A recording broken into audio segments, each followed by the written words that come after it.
and he gave us a lot of really fun moments. The fandom, I think, mostly likes him.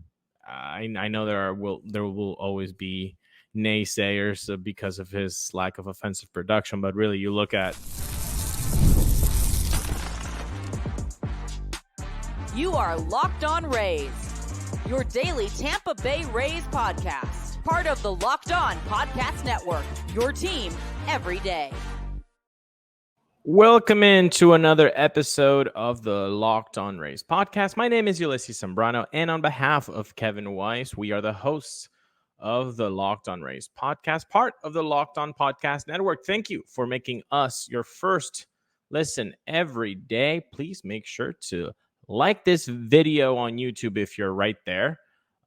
Kevin Cash wants you to subscribe. Stu Sternberg, Eric Neander, hit that like and subscribe button if you're on YouTube. And you can follow us on X and Instagram at Locked On Rays. So the 2024 season is officially over. If you watched it, I want to hear from you. What did you think about it? From my perspective as a Rays fan and a baseball fan, I thought it was fantastic because it gave me everything I wanted, which was really good baseball, memorable moments, and an acute fan baseball pain for the New York Yankees. An acute baseball fan pain for the New York Yankees. It had everything. Number one, they think they're going to win the opener. And then, boom, Freddie Freeman, grand slam walk-off. Let's go. Perfect. Memorable. And you stuck it to the Yankees fandom. Love it. Game 2 happens. Game 3, they're no longer a baseball team, at least offensively speaking. The Yankees were. Game 4, okay, the Dodgers take the day off. Hey, here's a bullpen. Yep. Yeah, you can hit a lot against our C bullpen. Sure. And then game 5, 5-0. I mean, they're feeling themselves in New York. They think they're going back to LA, and they might have a chance to be the first team to come back from a 3-0 deficit. Nah, not really, though. Judge boots it in center field. Volpe goes to third when, honestly, he didn't have to go to third. I get what he's trying to do. Didn't have to go to third. Boots that throw. Then what? Cole doesn't get to first. Rizzo lets the ball play him. Mookie alertly hustles. That's why we hustle, kids. That's why we hustle. Everybody, that's why. Tell Mookie Betts not to hustle in the World Series, Game 5. Down 5. You hustle, bro. There's just that attitude. You are very lucky if you get to teach that attitude, but I think sometimes that comes within. And Mookie had it then and has had it. And then, Freddie comes through, 2-run single. De Oscar comes through with a 2-run double, and then 2 sacrifice flies. Put the ball in play. Anything can happen. Put the ball in play. Put the ball in play. It was great. It was great. It was a great game. I hope Rays fans were able to watch it. Again, we understand that we have, as a small market fan base, we feel a lot of negativity towards seeing a Dodgers team with that bloated payroll and the Yankees with that bloated payroll being the two teams that got to the World Series. Like, we have feelings against that. But I really hope that you were able to put that aside for 5 games, or still not even put it aside, just like know that it's there and still enjoy baseball. Because I did. I enjoyed the hell out of this World Series. And again, as a Rays fan, you get to kind of laugh at the Yankees' demise, which is always a bonus. I will take any 80 and 82 season if it crushes Yankee souls too.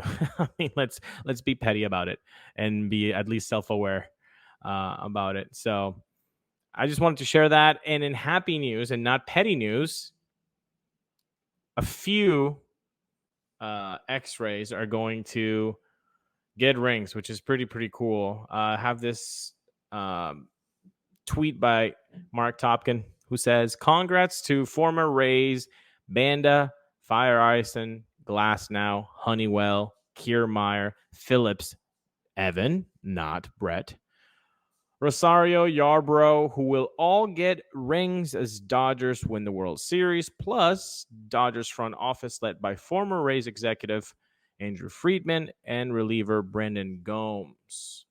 I believe Chris Archer was in an advisory role or something like that with the Dodgers, but it wasn't on the tweet, but I just thought I should say that. So pretty cool. Obviously, out of all of those guys, KK is the longest tenured Ray that we had, and he gave us a lot of really fun moments. The fandom, I think, mostly likes him. I know there will always be naysayers because of his lack of offensive production, but really you look at what he did with the Rays career-wise, and it's pretty impressive. It really is. People can say whatever they want, but that's his career it finished with the perfect ending. So I'm happy for that with KK. We've got to discuss so much more. I'm going to show you some YouTube comments because you guys are awesome and feed the community in a good way. But first, we got to tell you something very important. Get ready to tackle the NFL action using FanDuel, America's #1 sportsbook, because right now new customers can bet $5, just $5, and they get $150 in bonus bets if they win. The FanDuel Sportsbook app gives you everything you need to place live bets on NFL all in one place. So when you get a hunch in the middle of a game, you can check out the latest stats, view live by play-by-play, and so much more on the same page where you place your bets. It's a one-stop shop. So just visit FanDuel.com to join today. You'll get started with $150 in bonus bets if you win your first $5 bet. That's FanDuel.com. Never waste a hunch and make every moment more with FanDuel, an official sportsbook partner of the NFL. Speaking about X-rays, we had an episode grading Eric Neander and Kevin Cash. Again, it's the offseason, folks, so we're going to be doing those types of episodes. And a really good comment came through on that episode by Rays 4 Days. He's always, or she's always, or they're always active on the community, and we thank them for that. Let's put it on there. It says, "Good stuff, guys. Neander A-, Cash B." They're referring to what they're grading them for the 2024 season. "The Glasnow deal is a win for us for sure, but I do think it signaled to the clubhouse that the Rays are still going Ray and not spend to be competitive, which may have soured some of the guys. If the wonder thing doesn't happen, do they buck the trend and spend this last offseason? Maybe, but we'll never truly know. I get the impression that the early team may not have been the most coachable group of guys, and once that couldn't be hidden by wins, it was time to break up the group. The Phil Maton deal was a debacle. We were lucky to get out of. With as well as they do finding scrap heap pitchers, let's hope we only spend money on hitters, not relievers, for a while. Cash's in-game decisions and lineup construction seems to be 100% analytics driven. He's there to manage their personalities and be the front office's mouthpiece. He's in lockstep with them and seems to trust that process anyway. So it's not something he fights back against, but it doesn't look like he's pulling any levers that aren't laid out for him with probability outcomes. He does what the law of averages dictates in the moment and lives with the consequences. Awesome. Thank you so much for providing that comment and every other comment that you do, Raise for Days, because you're an active member of Locked On Rays, and we appreciate you for that. A lot to unpack there, right? So first, I believe the Glasnow deal is going to prove beneficial. I mean, Ryan Pepio, we've talked about that. He can be a top of the arm rotation. We've seen the peaks, and he's got the stuff to be that type of guy. He had a fine season. And in fact, if you put Glasnow and Pepio's numbers side by side, they're not that different. Glasnow takes the edge, but it's not that far away with everything. But I think it'll end up being a win. And if Johnny DeLuca can show a little bit more of the bat that he showed the last month and a half, well, then you got yourself a nice little deal. And let's not forget that you also, opened up roster spot by trading Manny Margot in that same deal. So there's that. The middle of the passage said, if the wonder thing doesn't happen, do they buck the trend and spend this last offseason? Maybe, but we'll never truly know. I don't think they're going to be spending a lot of money this offseason, not only because the wonder thing is kind of up in the air still. We don't really have a date on when that'll happen because, I mean, things have gotten delayed. But also with the stadium situation and the roof, we still don't know what the insurance is going to cover and all that stuff. What comes out of their pocket, if anything is going to come out of their pocket. So I don't expect them to be incredibly active, unfortunately, in the free agents of this offseason. Keep going. I get the impression that the early team may not have been the most coachable group of guys, and ones that couldn't be hidden by wins. It was time to break up the group. Could be that. Could be that they weren't coachable, but it could also be, the personalities didn't mesh well. And that doesn't mean that they left guys that everybody loved, but maybe they put a little bit of hierarchy on, hey, who are we as a team going forward? And I know Isaac Paredes is unreal that he was traded. You understand where they come from. It's just a move that you hope doesn't bite them, because all we got to say is Chris Morel better come prepared next year, because if he doesn't, that deal is going to look pretty uneven. And you can't, and I know people are going to be like, well, Isaac Paredes didn't have a great season in Chicago either. No, he didn't. But also, it's another city, it's another component. Let's remember that these guys are human beings. You're taking them out of what they've known. Just like if you were to be taken out of what you know, whatever city you're listening to us from or watching us from, say your job says, hey, we're moving you across the country tonight. Tell me how you would fare in your job. It would impact you. It would impact all of us. So I don't play that game of like, well, he would have done, look at what he did in Chicago, so like that's probably what he would have done in Tampa. I don't succumb to that thought. Maton deal. Let's keep it brief on that one. F. Let's move on. Cash's in-game decisions and lineup construction seem to be 100% analytics driven.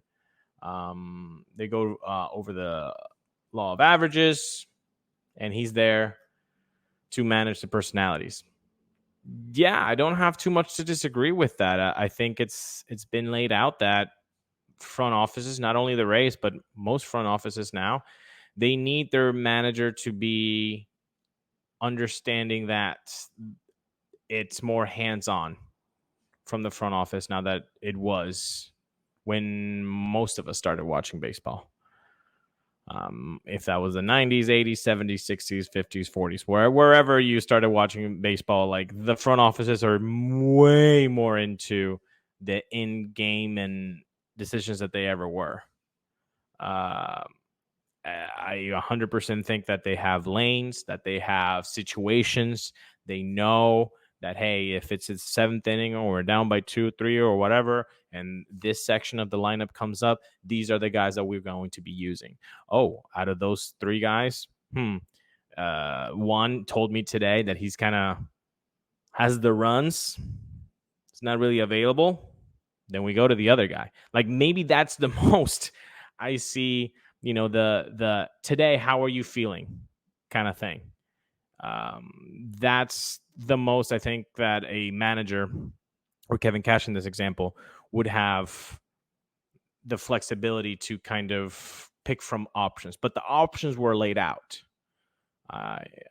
It would be really nice if there could be some transparency and say, hey, well, yeah, this amount of decisions are made by the front office, or we talk about them, together. But it's mostly understood that it's more like this is what we think is going to work, and we are showing you the evidence that it could work. So I think you should use them, and he does. The managing personalities, though, I think that's might be a little bit more difficult than choosing which lefty to pitch against Juan Soto. You got 26 egos in a clubhouse to deal with, plus the coaching staff, by the way. And you can't be too high, you can't be too low. You have to be right in the middle every day, because they're going to take hints and clues about your mood, and that's going to affect the clubhouse. When your boss is upset, do you not know that your boss is upset? Yeah, you feel it. They're going through something, and that kind of permeates across the team. And that might make you overthink when you shouldn't. That might make you nervous when you shouldn't be. That thing, the managing personalities on Cash's front, that's real tough. That's real tough. But I think, yeah, that's number one. His role is to keep that clubhouse a good place. And like Kevin said earlier this week, with him noting that early on they had a team meeting, he knew right away that this team, there was something off. Unfortunately, it never got to improve, or at least if it did, it didn't affect the improvement on the field. It really didn't. But let's hope that in the clubhouse, it did feel a little bit better. So awesome comment. Ad raise for days. Thank you. We've got another one, and it's kind of a spicy one. I'm not going to lie. Okay, it is time to talk to you about our friends at Gametime. Gametime is an authorized ticket marketplace of Major League Baseball, which makes getting tickets faster and easier. Prices on the Gametime app actually go down the closer it gets to the first pitch, if you can believe it. With killer last-minute deals, all-in prices, views from your seat, and their lowest price guarantee, Gametime takes the guesswork out of buying MLB tickets. Here's a really cool feature about Gametime. They have what's called Gametime Picks, where curation makes it easier to save more on sports, concerts, comedy, theater, and so much more. Also, there's flash deals. Save even more with exclusive in-app deals on select seats ahead of the game or event. And that's not all. There's so many other features. I'll highlight one more for you. Zone deals. Save even more when you choose a section, and then like Gametime, choose the seat. So what are you waiting for? Take the guesswork out of buying MLB tickets and more with Gametime Picks. Download the Gametime app, create an account, and use code LOCKEDONMLB, LOCKEDONMLB, for $20 off your first purchase. Terms apply. Again, create an account and redeem code Locked On MLB, LOCKEDON MLB for $20 off. Download Game Time today. Last minute tickets, lowest price, guaranteed. From at Stephen Anthony 5530. Steve says, Neander is a puppet of ownership, which spends the least percentage of overall revenue on player contracts. Fact. Please research this.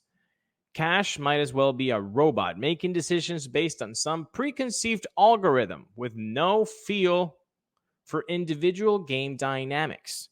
Both of these individuals would never make it in a major market where results are measured in championship success and not wild card participation. Spicy, Steven. Spicy. Tell me how you really feel, though.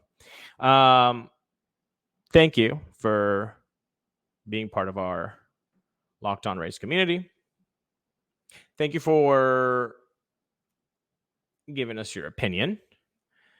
I don't think Neander is a puppet of ownership.